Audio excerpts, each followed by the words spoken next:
இல்லை இப்போ டிவிகேயோட காங்கிரஸ் போய் சேருது அப்படிங்கிறது டிவிகே பொறுத்த வரைக்கும் புது கட்சி, ஒரு தேசிய கட்சி வந்து சேர்றாங்க அப்படிங்கிற ஒரு பலம். பட் அது திமுகக்கு என்ன மாதிரியான சவால்? பலவீனம், பெரிய பின்னடைவு. நான் உங்களுக்கு ஏற்கனவே சொன்னேன், திரு விஜய் அவர்களோடு காங்கிரஸ் சேர்ந்துட்டா தமிழக வரலாறு காணாத மும்முனை போட்டியர். தமிழக வரலாறு காங்கிரஸ் சேர்ந்துட்டா போதும், மற்றதெல்லாம் அப்படி இல்லை. ஏன்னா பெர்சப்ஷன் தான், காங்கிரஸுக்கு 5% ஓட்டு இருக்காதுன்னு நான் நினைக்கிறேன்.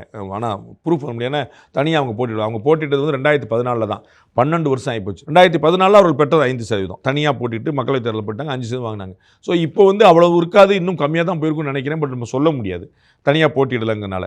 அதனால் இவங்க வந்தோடனே விஜய் வந்து அதிரி புதிரியாக முதலமைச்சர் ஆயிடுவார்னு சொல்ல முடியாது. ஆனால் ஒரு வலுவான மும்முனை போட்டியாக இருக்கும். பெர்செப்ஷன் கேமில் பெருசாக இருந்துச்சு. நம்ம பார்த்தோம்ல, செங்கோட்டையன் எங்கே போனான்னு, செங்கோட்டையனே எங்கே போயிட்டார் அப்படின்னு நம்ம சொல்லலாம். அப்போ செங்கோட்டையன் போனோடனே களியக்காவலையிலையும் கன்னியாகுமரிலையும் வந்து தாவேக்கா ஜெயிச்சிட போகிறதில்ல.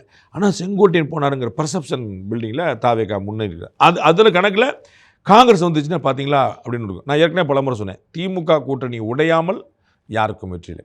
அப்போ திமுக கூட்டணி உடைஞ்சிருச்சுன்னா என்னனாலும் நடக்கலாங்கிற கேம்.